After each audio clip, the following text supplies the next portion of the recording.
ॐ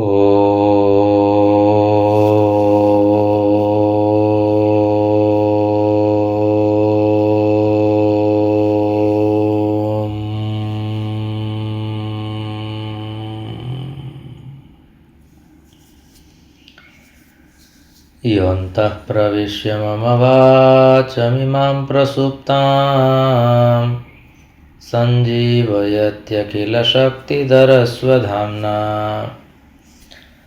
अन्यांश्च हस्तचरणश्रवणत्वगादीन् प्राणान् नमो भगवते पुरुषाय तुभ्यम्।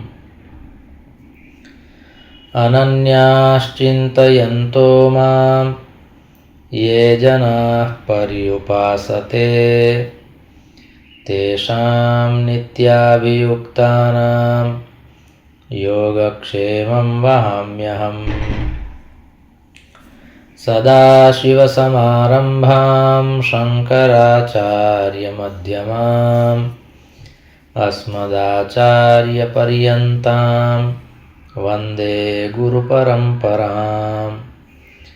गुरुर्ब्रह्मा गुरुर्विष्णुः गुरुर्देवो महेश्वरः गुरुः साक्षात् परं ब्रह्म तस्मै श्रीगुरवे नमः। ॐ शान्तिः शान्तिः शान्तिः। परमश्रद्धेयाः परमपूज्याः अनवरतस्मरणीयाः यतस्य प्रभासतीर्थस्य अधिष्ठातारः प्रथमज्योतिर्लिङ्गः भगवन्तः श्रीसोमनाथचरणाः, भगवन्तः पुराणपुरुषोत्तमः, भगवन्तः रसराजप्रभवः, अस्माकं सद्गुरवः पूज्याः गुरवः तथा च शास्त्रप्रणयिनः विद्याव्यासङ्गिनः श्रवणभक्तिनिष्ठाः संस्कृतभाषानुरागिणः सद्ग्रन्थं सेवमानाः भवन्तः सर्वेऽपि सज्जनाः स्वजनाः। भगवतः पुराणपुरुषोत्तमस्य कृपाप्रसादेन विभोर्वात्सल्येन अद्य पुनरेकवारम् आषाढमासे कृष्णपक्षे चतुर्दश्यां सौम्यवासरे एतदनुसारं जुलै मासस्य त्रयोविंशतितमे दिनाङ्के 25 वर्षे विद्याव्यासङ्गं कर्तुं शास्त्रचर्चां कर्तुं भगवत्पादानां वाणीं गातुं श्रोतुं च अस्माभिः अवसरः सम्प्राप्तः। इदमस्ति अस्माकं सर्वेषां परमं सौभाग्यम्। अत्र अवसरे भवत्सु विराजमानं परमात्मानं नत्वा भवतां सर्वेषां स्वागतं च कृत्वा पुनरेकवारम् अस्माभिः मङ्गलाचरणपूर्वकम् एतस्य मङ्गलग्रन्थस्य काचित् मङ्गलमयी यात्रा क्रियते। सर्ववेदान्तसिद्धान्तगोचरं तमगोचरं गोविन्दं परमानन्दं सद्गुरुं प्रणतोऽस्म्यहम्। अत्र भगवत्पादाः जीवन्मुक्तरूपेण विराजमानाः सन्ति, तथापि अस्माकं कल्याणाय आत्मकल्याणाय ध्येयप्राप्त्यै च इमं ग्रन्थं प्रयच्छन्ति। आत्मकल्याणाय स्वस्वरूपानुसन्धानाय त्रयः विघ्नाः सन्ति। तत्र प्रथमः विघ्नः निद्रा वर्तते, द्वितीयः विघ्नः लोकवार्ता अस्ति, तृतीयः विघ्नः शब्दादिविषयाणाम् उपभोगः वर्तते। अतः अत्र भगवत्पादैः प्रोक्तं यत् निद्राया लोकवार्तायाः शब्दादेरपि विस्मृतेः क्वचिन्नावसरं दत्त्वा चिन्तयात्मानमात्मनि। एतस्मिन् पद्ये क्रमेण त्रयः विघ्नाः प्रदत्ताः सन्ति। यदि एतेभ्यः विघ्नेभ्यः अवसरः न प्रदीयते चेत् आत्मचिन्तनं कर्तुं स्वस्मिन् स्थातुं निजकल्याणाय ध्येयप्राप्त्यै लक्ष्यं साधयितुं च अस्माकं पार्श्वे कालः अपि अस्ति, अवसरः अपि अस्ति। पुनश्च भगवत्कृपया अस्माभिः भारतदेशे जन्म प्राप्तमस्ति। एतत् सर्वं पर्याप्तमस्ति। वयं परम्परायां स्थिताः, शास्त्रानुसन्धानं कुर्वाणाः, वयं गुरोः सान्निध्यं सेवमानाः, सद्ग्रन्थसमुपासकाः, साधना आराधना उपासना इत्यादिभ्यः वयं परिचिताः। एतैः शब्दैः सह अस्माकं सम्बन्धः अस्ति।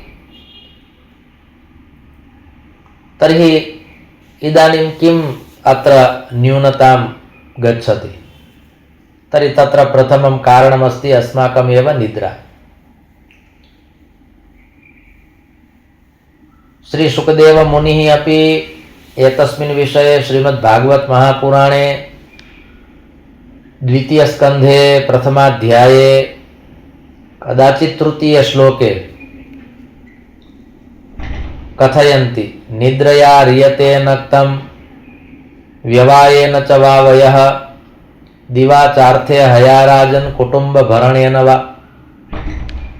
मनुष्यस्य प्रायः समयः कुत्र गच्छति? तर्हि रात्रिकालः निद्रायां गच्छति। व्यवायेन च वा वयः अर्थात् उपभोगाय दिवसः गच्छति। तत्रापि दिवाचार्थे हया राजन्, अत्र राजन् इति संबोधन एकवचनं वर्तते। राजानं परीक्षितम् उद्दिश्य श्री शुकदेव मुनिः प्रारम्भे एव निगदति। अर्थोपार्जने अस्माकं दिवसः गच्छति। दिवाचार्थे हया राजन्, तदर्थोपार्जनमपि कस्मै? कुटुम्बभरणेन वा। यथा अस्माभिः आगत्य स्वप्रारब्धेन जीवनं चालितं यापितं, तद्वदस्माकं कुटुम्बसभ्यानामपि जीवनं तथैव चलिष्यति। किन्तु तथापि अस्माभिः तेभ्यः अर्थोपार्जनं क्रियते, तेषां चिन्तायाम् अस्माकं कालः गच्छति। परमात्मा कथयति, वस्तुतः सर्वेषां प्रारब्धम् अहं लिखामि, सर्वेषां जीवनयापनविषये अहं चिन्तां करोमि। तथापि यदि त्वयि भारः स्वीकर्तव्यः अस्ति चेत् स्वीकरोतु।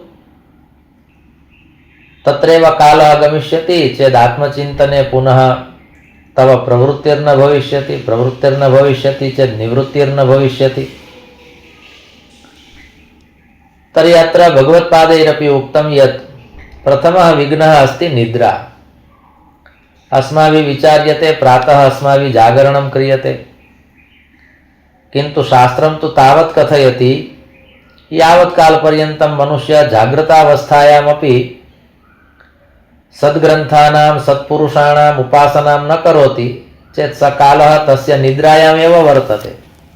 सापि एका निद्रा एव अस्ति। केवलं रात्रौ एव मनुष्यः स्वपिति इति न, दिवसे अपि यदि आत्मकल्याणाय कालः नास्ति, सद्ग्रन्थानाम् उपासनायै कालः नास्ति चेत् सा निद्रा एव वर्तते। तत्र दुर्गा सप्तशत्याम् आगच्छति। तर्हि तत्र मनुष्यस्य निद्रा विषये अपि उक्तं वर्तते। वयं तद् रात्रिसूक्तरूपेण तस्य पाठमपि कुर्मः। कालरात्रिर्महारात्रिर्मोहरात्रिश्च दारुणा। तर्हि अत्र कालरात्रिः, मोहरात्रिः, महारात्रिः। तर्हि दिवसानन्तरं या रात्रि आगच्छति, अर्थात् दिनमपि रजनी सायं प्रातः शिशिरवसन्तौ पुनरायातः कालः क्रीडति गच्छत्यायुस्तदपि न मुञ्चत्याशावायुः। तर्हि एतस्मिन् श्लोके दिवसानन्तरं रात्रिः, पुनश्च दिवसः, पुनश्च रात्रिः, एवं प्रकारेण यच्चक्रं चलति सा एका कालरात्रिः वर्तते। अर्थात समयानुगुणा रात्रि आगच्छति, तदानीं तो अस्माभिः निद्रा क्रियते एव, किन्तु कदाचित् जागृतावस्थायामपि वयं वास्तविकरूपेण न जागृताः, अपि तु सुप्ताः, न सुप्ताः अपि तु प्रसुप्ताः। कालरात्रिर् महारात्रिर्, अत्र महारात्रिर् इत्यस्य एकः अर्थः भवति मृत्युः। मृत्युः महारात्रिः अस्ति। एवं च मोहरात्रिः, अस्माकं जीवनं समग्रं जीवनं गच्छति सांसारिके मोहे इति कृत्वा संसारेपि वयं सुप्ताः। अयमपि एकः अर्थः कृतः वर्तते। द्वितीय अर्थः कृतः अस्ति कालरात्रि, अर्थात् दीपावल्याः अग्रिमा या रात्रिः भवति कालीचतुर्दशी इति कालरात्रिः वर्तते। मोहरात्रिः अस्ति जन्माष्टमी, यस्मिन् समये भगवान् श्रीकृष्णः मोहग्रस्तान् कृत्वा सः अवतरति, मोहरात्रि। एवं च महारात्रिरस्ति महाशिवरात्रिः। तर्हि एवं प्रकारेण अपि तिस्रः रात्रयः सन्ति। एवं च दारुणा इयमपि एका रात्रिः वर्तते, या रात्रिः होलिकायां भवति। तद्वद् मनुष्यः अपि यदि जागृतः न भवति चेत् तस्य रात्रिः अपि एका दारुणा रात्रिः, अर्थात् दुःखपूर्णा रात्रिः वर्तते। कारणं पुनर्जन्मनः तेन सज्जता कृता अस्ति इति कृत्वा दारुणा रात्रिः भवति। तर्हि मनुष्यः यावत् कालपर्यन्तं ज्ञानेन जागृतः न भवति तावत् कालपर्यन्तं सः निद्रायामेव वर्तते इति कथनस्य तात्पर्यम्। ज्ञानेन जागरणं भवति, कस्यचित् प्रबुद्धपुरुषस्य सान्निध्ये स्थीयते चेत् मनुष्यः जागृतः भवति। नान्यथा तु अस्माकं निद्रा न केवलम् एतस्य जन्मनः वर्तते, अपि तु जन्मजन्मान्तरिता अस्माकं निद्रा वर्तते। वयं सुप्ताः एव आस्म। यथा भगवान् नारायणः एतेषु 4 मासेषु निद्रावस्थायां भवति, तद्वत् अस्माकमपि स्थितिः सदा सर्वदा निद्रायामेव भवति। तर्हि यावत् कालपर्यन्तं जीवनस्य लक्ष्यं न प्राप्नुमः, यावत् कालपर्यन्तम् आत्मचिन्तनं न कुर्मः, तावत् कालपर्यन्तम् अस्माकं स्थितिः निद्रायामेव वर्तते। यदि कदाचित् वयं निद्रायां न तर्हि लोकवार्तायाः, अर्थात् लोकवार्ता अर्थात सांसारिकी चर्चा, लौकिकी चर्चा, जगतः चर्चा, बाह्य जगतः चर्चा। अत्र जगतः चर्चा इत्यत्र जगत्तु द्विविधं वर्तते, आभ्यन्तरितं जगत्, बाह्यं जगत्। किन्तु बाह्य जगतः चर्चा भवति चेत् सा लौकिकी चर्चा भवति। एवं च तृतीयं कारणं प्रदत्तं शब्दादेरपि विस्मृतेः, शब्दादि विषयाणां सेवनम्।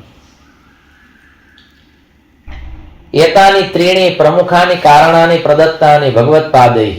यावत् कालपर्यन्तम् एतेषां त्रयाणां वा एतेभ्यः त्रिभ्यः वयं निवृत्ताः न भविष्यामः तावत् कालपर्यन्तम् आत्मचिन्तनं कर्तुं वयं प्रवृत्ताः न भविष्यामः। अतः एतत्त्रयं त्याज्यम्। यथा उक्तं दुर्लभं त्रयमेवेतद् देवानुग्रहहेतुकं मनुष्यत्वं मुमुक्षुत्वं महापुरुष संश्रयः। तद्वदत्रापि कर्तुं शक्यते। सुलभं त्रयमेवेदं, पश्चात् तत्र त्रयाणाम् एतेषां समावेशः भवति। सुलभं त्रयमेवेतद्, निद्रा अपि सुलभा वर्तते, यदा कदापि आगच्छति, यत्र कुत्रापि आगच्छति। लोकवार्तायां तु कस्यचित् उपस्थितिः आवश्यकी वर्तते। कश्चित् मिलति चेत् लोकचर्चा एव भवति, श्लोकचर्चा तु न भवति, पुण्यश्लोकस्य चर्चा न भवति। नान्यथा शास्त्रेषु उक्तं वर्तते प्रातः जागरणं कृत्वा प्रायः अस्माभिः पुण्यश्लोकस्य स्मरणं कर्तव्यं भवति। पुण्यश्लोको नलो राजा, पुण्यश्लोको युधिष्ठिरः, पुण्यश्लोका च वैदेही, पुण्यश्लोको जनार्दनः।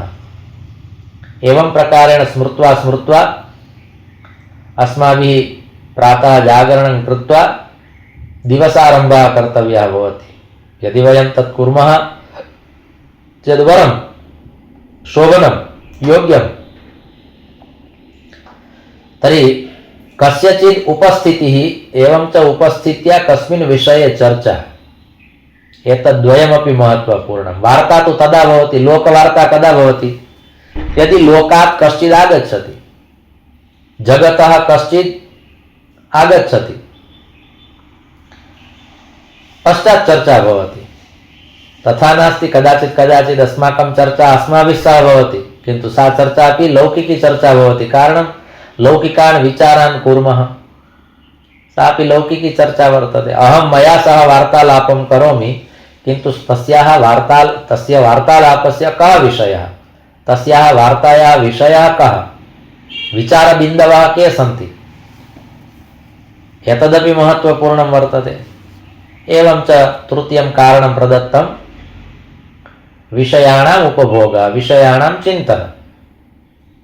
ज्ञानेन्द्रियाणां ये पञ्चविषयाः सन्ति तेषां पञ्चविषयाणां विषये चिन्तनं, कर्मेन्द्रियाणि यानि सन्ति तेषां चिन्तनं। तर्हि क्वचिन्नावसरं दत्त्वा एतेभ्यः अवसरः न प्रदेयः। एतेभ्यः यदि अवसरः दीयते चेत् आत्मचिन्तनाय अवसरः नास्ति, कालः नास्ति, विचारः नास्ति। अतः पुराकाले कस्यचित् छात्रस्य हस्ते सदा सर्वदा कश्चित् एकः ग्रन्थः भवति स्म। छात्राणां द्विधा स्थितिः भवति। एका स्थितिः भवति गुरोः अनुपस्थितौ शास्त्रस्य सान्निध्यं, शास्त्रस्य अनुपस्थितौ गुरोः सान्निध्यं। तृतीयः मार्गः एव नासीत्। यदि छात्रः गोसेवां कर्तुं गच्छति, गौशालां गच्छति चेत् तत्रापि तस्य हस्ते एकः ग्रन्थः भवति, ग्रन्थाग्रहस्ती वा ग्रन्थाग्रहस्तः, एतादृशम् एकं विशेषणं शास्त्रेषु प्रदत्तं वर्तते। कः छात्रः? तर्हि छात्रशब्दस्य तत्र व्युत्पत्ति त्रिधा प्रदत्ता वर्तते। छत्रं धारयति इति छात्रः एकं लक्षणं। द्वितीयं लक्षणं प्रदत्तं छादयति आच्छादयति गुरोः दोषान् इति छात्रः। तृतीयं लक्षणमस्ति सदा सर्वदा यस्य हस्ते ग्रन्थः भवति, ग्रन्थः अस्ति अग्रे यस्य सः ग्रन्थाग्रहस्तः, अर्थात् सदा सर्वदा यस्य हस्ते ग्रन्थः भवति। गुरोः सान्निध्यं लब्ध्वापि यदि तस्य हस्ते ग्रन्थः भवति चेत् कदाचित् गुरुः पुनः ग्रन्थं दृष्ट्वा कथयिष्यति, कोऽयं ग्रन्थः दीयताम्, पश्चात् तस्मात् ग्रन्थात् किमपि अध्ययनं पठनं चर्चा वार्ता एवं च पुनः अलौकिकविषयस्य प्राप्तिः।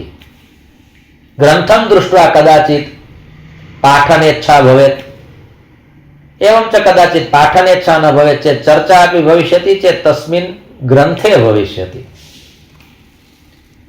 अस्माकं हस्ते ग्रन्थः नास्ति,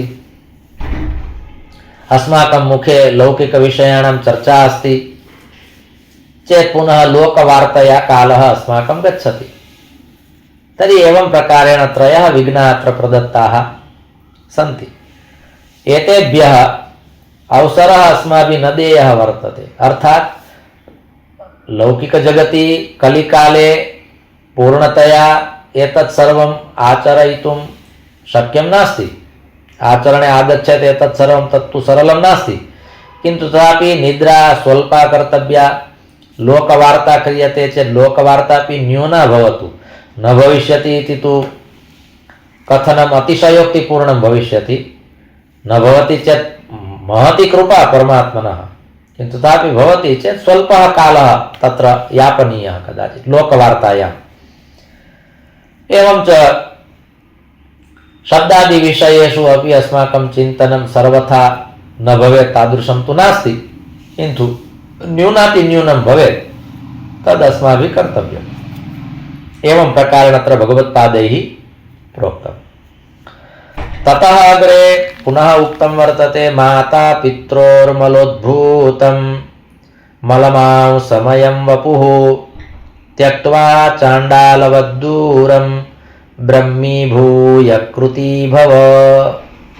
एवं प्रकारेण श्लोकः वर्तते। आदौ पदच्छेदः किं कथयति तर्हि अत्र उक्तं माता पित्रोः मल उद्भूतं मलमांसमयं वपुः त्यक्त्वा चाण्डालवत् दूरं ब्रह्मीभूय कृती भव इति पदच्छेदः।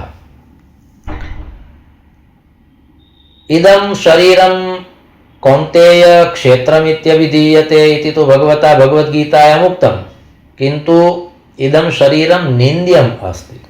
अत्र शरीरस्य काचित् निन्दा कृता वर्तते। वास्तविकरूपेण सा निन्दा नास्ति, न निन्दा निन्दितुं प्रवर्तते, अपि तु विधेयं स्तौति। आत्मानं प्रति अस्माकं गमनं भवेत्, जागरणं भवेत्, तदर्थम् अत्र शरीरविषये चिन्तनं मास्तु, आत्मतत्त्वस्य चिन्तनं भवतु। तर्हि किमिदं शरीरं? तर्हि एतस्मिन् विषये पुनः प्रोक्तं माता पित्रोः मलोद्भूतम् इदं शरीरम्, इदं वपुः। अत्र वपुः शब्दः प्रयुक्तः वर्तते। वर्धते इति वपुः। तर्हि एतस्य शरीरस्य उत्पत्तिविषये अस्माभिः विचार्यते चेत् तर्हि उक्तं माता पित्रोः मलात् उद्भूतं समुत्पन्नम्, अतः इदं शरीरं निन्द्यम् अस्ति। पुनश्च मलात् उत्पन्नमस्ति इति कृत्वा शरीरे मलमेव स्यात्, अतः उक्तं मलमांसमयं वपुः। अत्र मलमस्ति, मांसमस्ति इति कृत्वा इदं शरीरं तादृशं वर्तते।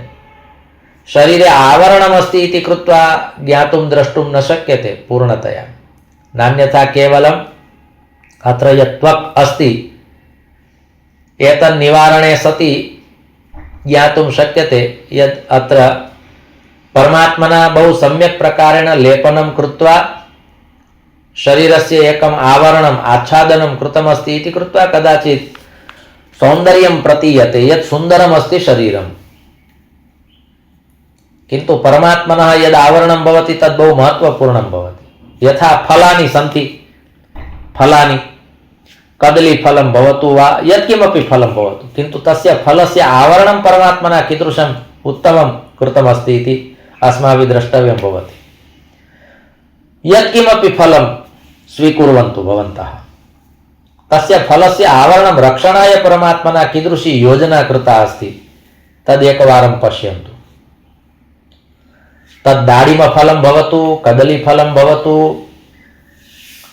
रक्ताङ्गं भवतु, यत्किमपि, किन्तु तत्र आवरणं कीदृशं शोभनं परमात्मना कृतं वर्तते। अस्माभिः दाडिमफलस्य तु बहु कुतूहलपूर्वकम् अस्माभिः कुतूहलपूर्वकः विचारः कर्तव्यः भवति, कया रीत्या तत्र तेन सर्वं योजितं स्यात्, कया रीत्या गुम्फितं स्यात्। एकवारं तद् निष्कास्यते चेत् अस्माभिरपि तेन प्रकारेण पुनः योजयितुं न शक्यते। तस्य दाडिमस्य ये कणाः सन्ति तेषां योजनां कर्तुं न शक्यते। सः करोति, तत्र उपविश्य करोति, स तु कर्तुम् अकर्तुम् अन्यथा कर्तुं समर्थः अस्ति, किन्तु कथनस्य तात्पर्यं सर्वेषु फलेषु, सर्वेषु जीवेषु, सर्वेषु शरीरेषु परमात्मना यद् आवरणं कृतमस्ति तद् आवरणं महत्त्वपूर्णमस्ति इति कृत्वा वयं विचारयामः यद् इदं तु बहु सुन्दरमस्ति, किन्तु यदि एकवारम् उद्घाट्य अवलोक्यते चेत् तर्हि मलमांसमयं वपुः एतदुक्तं वर्तते। त्यक्त्वा चाण्डालवत्, चाण्डालवत् दूरं त्यक्त्वा, अर्थात् शरीरस्य चिन्तनं मास्तु। शरीरविषये त्वया न चिन्तनीयम्, एतत् त्याज्यमस्ति। यथा चाण्डालस्य वयं त्यागं कुर्मः, चाण्डालं त्यजामः, चाण्डालं त्यक्त्वा यः श्मशाने निवसति अस्माभिः तत्र गम्यते चेदपि आगत्य पुनः आदौ स्नानं क्रियते, तत्र कस्यचित् स्पर्शः भवति पुनः स्नानं क्रियते। तर्हि इदं शरीरमपि अस्माकं चाण्डालावत् एव वर्तते, तर्हि एतस्य शरीरस्यापि त्यागः कर्तव्यः। अत्र त्यागः कर्तव्यः नाम मरणावसरे तु शरीरं वयं त्यजामः, किन्तु अस्माभिः तत् न क्रियते। शरीरात् प्राणाः गच्छन्ति, शरीरम् अस्माभिः त्याज्यते। अत्र कथनस्य तात्पर्यं वर्तते, एतादृशस्य शरीरस्य त्वया बहु चिन्तनं न कर्तव्यम्। एतदेव तव चिन्तनस्य विषयः शरीरं मास्तु, विचारेपि शरीरं त्याज्यं केन प्रकारेण, यथा चाण्डालस्य त्यागः, तेन प्रकारेण। अर्थात् शरीरस्य विचाराः न कर्तव्याः। पूर्वे श्लोके परमात्मना भगवत्पादेन वा तदुक्तं यत् निद्रा त्याज्या, लोकवार्ता त्याज्या, विषयाः त्याज्या। अत्र उक्तं पुनः त्वया शरीरस्य चिन्तनमपि त्याज्यम्, अर्थात् शरीरविषयेपि चर्चा मास्तु। लालने पालने दोषाः, शरीरस्य रक्षणं कर्तव्यमस्ति, किन्तु शरीरस्य बहु लालनं पालनं न कर्तव्यमस्ति। अस्माभिः लालनं पालनं बहु क्रियते, पश्चात् अस्माभिः विचार्यते यद् अनेन कारणेन मम शरीरे ज्वरः, कासः एवं प्रकारेण रोगाः समागताः। तर्हि यस्मिन् कस्मिन् ऋतौ मनुष्यः स्वशरीरम् एवमेव त्यजति, शरीरं शरीरस्य कार्यं करोति, आत्मना आत्मनः कार्यं कर्तव्यं, किन्तु बहु लालनं पालनं न कर्तव्यम्। यदि मनसि तादृशः विचारः अस्ति यद् मया अनेन शरीरेण बहु धर्मकर्माणि कर्तव्यानि सन्ति चेत् पालनं कर्तव्यं, तेन व्याजेन कर्तव्यं। तादृशः विचारः यदि निहितः वर्तते अस्मासु चेत् उत्तमः विचारः। शरीरमाद्यं खलु धर्मसाधनं, सत्यं, किन्तु आत्मज्ञानाय शरीरं यदि सहकारं न प्रयच्छति चेत् तादृशस्य शरीरस्य कः लाभः। अतः अत्र उक्तम्, अन्ततो गत्वा तु किं कर्तव्यमस्ति, ब्रह्मीभूय कृती भव। अत्र कृती भव अर्थात् कृतकृत्यो भव। त्वया शास्त्रचिन्तनं क्रियते, शास्त्रश्रवणं क्रियते, प्रातःकाले एवं प्रकारेण तव कालः गच्छति चेत् त्वं कृतकृत्यो भव। यदि अनेन शरीरेण दिवसस्य प्रारम्भे इदम् एकम् उत्तमं कार्यं भवति, एतादृशम् एकम् उत्तमं कर्म भवति, येन कर्मणा ब्रह्मतत्त्वस्य, आत्मतत्त्वस्य, आत्मरहस्यस्य किञ्चित् ज्ञानं भवति। तर्हि अत्र कृतकृत्यता भवतु। प्रातःकाले तु प्रतिदिनं एतादृशस्य विषयस्य अस्माभिः रुच्यते इति कृत्वा न कथयामि, अहं वदामि इति कृत्वा न कथयामि, किन्तु प्रातःकाले एवं प्रकारेण आत्मचिन्तनं भवति, शास्त्रचिन्तनं भवति, ब्रह्मचिन्तनं भवति, स्वस्वरूपानुसन्धानं भवति। तदर्थं यदि अस्माभिः कालः निष्कास्यते, एवं च पूर्णप्रबुद्धावस्थायां, जागृतावस्थायां स्थिरेण सुखेन आसनेन अस्माभिः एतत् श्रूयते चेत् रोमहर्षत्वं भवतु। ओ, उत्तमः कालः गतः, उत्तमं श्रवणं जातं, पश्चात् एतत् चिन्तनम्, एतत् श्रवणम् आदिनं चलति, अतः कृतकृत्यता भवति। तर्हि अत्र पुनः भगवत्पादैः तदेव प्रोक्तं यद् एतस्य शरीरस्य उत्पत्तिः काभ्यां सञ्जाता, तर्हि मातृपितृभ्यां शरीरस्य उत्पत्तिः सञ्जाता। केन प्रकारेण सञ्जाता, कीदृशी उत्पत्तिः वर्तते, पुनश्च एतस्मिन् शरीरे किमस्ति, एतत् सर्वं संक्षेपेण अनुष्टुप् छन्दसा भगवत्पादेन प्रोक्तम्। निन्द्यं वपुः इति अत्र कथनस्य तात्पर्यं। किन्तु यदि आत्मसाक्षात्काराय शरीरस्य प्रयोगः क्रियते चेत् पुनः उत्तमम्। अत्र भगवत्पादाः यथा कथयन्ति एतस्य विपरीतः अर्थः अस्माभिः न कर्तव्यः वर्तते, किन्तु एतस्य शरीरस्य उपयोगः उत्तमकर्मणि भवति चेत् पुनः शरीरस्य लाभः अपि वर्तते। किन्तु अत्र भगवत्पादाः कथयन्ति माता पित्रोर्मलोद्भूतम्, अत्र मलमांसम् अस्ति इति कृत्वा इदं प्रोक्तं वर्तते। अतः त्यक्त्वा चाण्डालवत् दूरम्, अत्र चाण्डालस्य निन्दा नास्ति, किन्तु शरीरे मोहः न भवेत् तदर्थम् एतत् प्रोक्तं। नान्यथा तु भगवद्गीतायां भगवता प्रोक्तं विद्या विनय संपन्ने ब्राह्मणे गविहस्तिनि शुनि चैव स्वपाके च, तत्र स्वपाक शब्दः प्रयुक्तः वर्तते चाण्डालाय। शुनि चैव स्वपाके च पंडितः समदर्शिनः, अत्र चाण्डाल शब्दः प्रयुक्तः वर्तते। तर्हि ब्रह्मभूयाय ब्रह्मीभूय कृति भव, ब्रह्मविद् ब्रह्मैव भवति इति उक्तम्। ब्रह्मीभूय अर्थात ब्रह्मविद् ब्रह्मैव भवति, यः ब्रह्मतत्त्वस्य चिन्तनं करोति, यः ब्रह्मतत्त्वविषये श्रवणं करोति तद् ब्रह्म एव अस्ति। ब्रह्मशब्दः नपुंसकलिङ्गे वर्तते, नपुंसकलिङ्गे अस्ति। तर्हि अत्र अस्माभिः विचारः कर्तव्यः अस्ति यत् इदं शरीरं निन्द्यम् अस्ति, किन्तु एतस्मिन् शरीरे वा एतस्य शरीरस्य राजा कः अस्ति? तर्हि आत्मा राजा अस्ति, तस्य चिन्तनं कर्तव्यम्। अतः ब्रह्मीभूय कृती भव एतद् प्रोक्तम्। तर्हि कथनम् अत्र इदमेव अस्ति यत् भौतिकशरीरस्य विचारः कर्तव्यः नास्ति।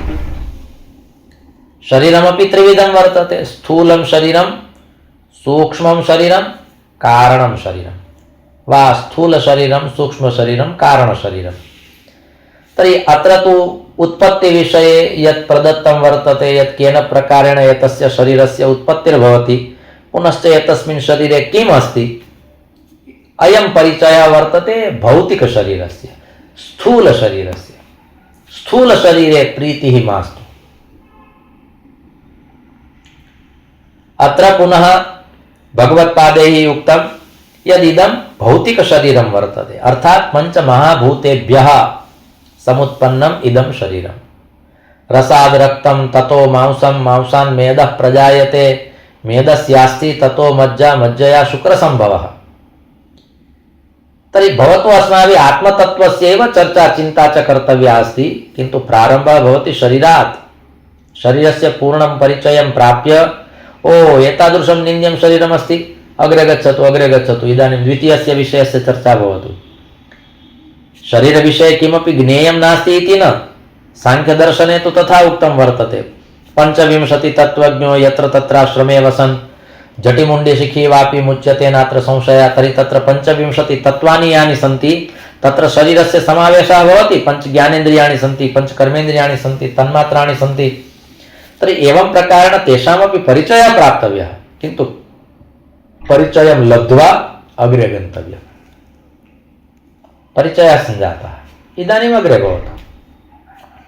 तत्रैव स्थीयते चेत् भगवत्पादाः कथयन्ति एतन्न वरम्, एतन्न योग्यम्। अतः अत्र प्रोक्तं ब्रह्मीभूय कृती भव। इदं शरीरं भौतिकशरीरं यत्र स्पृहां कर्तुम् अवसरः नास्ति। अत्र मलमांसं वर्तते, एतद् प्रोक्तम्। एवञ्च बाह्यजगति कदाचित् अस्माभिः दृश्यते, अवलोक्यते चेत् सुन्दरं प्रतीयते, किन्तु उद्घाट्य यदा शरीरम् अवलोक्यते चेत्, कश्चित् वैद्यः शरीरस्य कर्तनं कृत्वा शरीरं पश्यति चेत्, अतः वैद्याः प्रायः वैराग्यपूर्णाः भवन्ति। कारणं तैः शरीरं द्विधा अवलोकितं भवति। बाह्यं शरीरमपि तैः अवलोकितं भवति, आभ्यन्तरितमपि अवलोकितं वर्तते। तर्हि आभ्यन्तरं शरीरं शरीरस्य अन्तभागे कीदृशं कीदृशम् अस्ति तत्सर्वं तैः अवलोकितमस्ति। अतः इदम् एकं तुच्छं शरीरं वर्तते। अस्माभिस्तु केवलं फेनिलेन स्नानं कृत्वा बहु सम्यक् प्रकारेण अद्भिर्गात्राणि शुद्ध्यन्ति इति धिया जलेन स्नानं कृत्वा फेनिलस्य प्रयोगं कृत्वा शरीरे अत्तरादीनां प्रयोगं कृत्वा अस्माभिः तथा विचार्यते यदिदं शरीरं तु बहु सुगन्धपूर्णम् अस्ति। महापुरुषाणां शरीरं सुगन्धपूर्णं भवति, कारणं स्थूलशरीरे तेषां प्रीतिः नास्ति, सूक्ष्मशरीरे प्रीतिः नास्ति, कारणशरीरे अपि प्रीतिः नास्ति। इति कृत्वा तत्र एका सुरभिः भवति। अस्माभिः अनुभवः कृतः वर्तते इति कृत्वा कथयामि यद् महापुरुषाणां शरीरात् समये समये विलक्षणा विभिन्ना महत्त्वपूर्णा एका सुरभिः भवति, उत्तमः एकः सुगन्धः भवति। कारणम् अन्तःकरणं शुद्धमस्ति, अन्तःकरणं शुद्धमस्ति चेत् शरीरं शुद्धमस्ति। तस्य शुद्धस्य शरीरस्य स एव परिचयः यत् तस्मात् शरीरात् सुगन्धमायाति। नान्यथा तु एतस्मिन् शरीरे सुगन्धपूर्णं किमपि नास्ति, किन्तु यदा शरीरस्य प्रयोगः परमार्थकर्मणि भवति चेत् बहु सरलतया सहजतया तस्मात् सुगन्धः आगच्छति। तर्हि एवं प्रकारेण अत्र भगवत्पादैः शरीरस्य काचित् निन्दा कृता इति न, किन्तु शरीरस्य परिचयः प्रदत्तः। तत्रापि स्थूलशरीरस्य परिचयः प्रदत्तः। अस्माभिः स्थूलरूपेण सह परिचयः ज्ञातः। इतः परं वयं ज्ञास्यामः। कालः सञ्जातः इति कृत्वा अयं जनः अत्रैव विरमति। द्वाभ्यां श्लोकाभ्यां सत्रमिदम् अस्माभिः परिसमाप्यते। धर्मस्य विजयो भूयाद् धर्मस्य पराभवः प्राणिनां चैव सद्भावः भूयाद् विश्वस्य मङ्गलम्। सर्वे भवन्तु सुखिनः सर्वे सन्तु निरामयाः सर्वे भद्राणि पश्यन्तु मा कश्चित् दुःखभाग् भवेत्। ॐ शान्तिः शान्तिः शान्तिः। ॐ